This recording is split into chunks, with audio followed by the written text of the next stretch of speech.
ekan, yaxshimisizlar. Men Safarбек Jamshid Saidullo o'g'li Ko'chirchi viloyati Toshkent viloyati Ko'chirchi tumani Suri mahallasida turaman. Hozirgi kunda men mashinam yili 69, 50 yilda o'tib ketgan, utilizatsiyaga tushgan. Nomerlarim olib qo'ygan. Dadam yo'q, oilaliman. Onam ishlamaydi.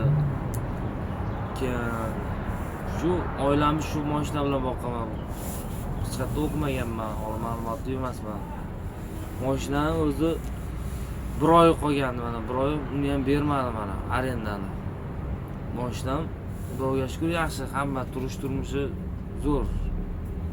Texnik holati yaxshi. Kreditimiz bor uyda, to'y qilganmiz kredit olib.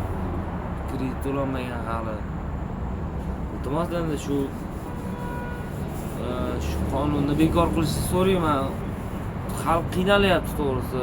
Bu eski mashina boylarda bo'lmaydi. Faqat shu eski mashina kimda bo'ladi? Shu kambag'allarda bo'ladi. Shuni olib, yamab pul yo'qligidan shu eski mashina olib haydaydi hamma.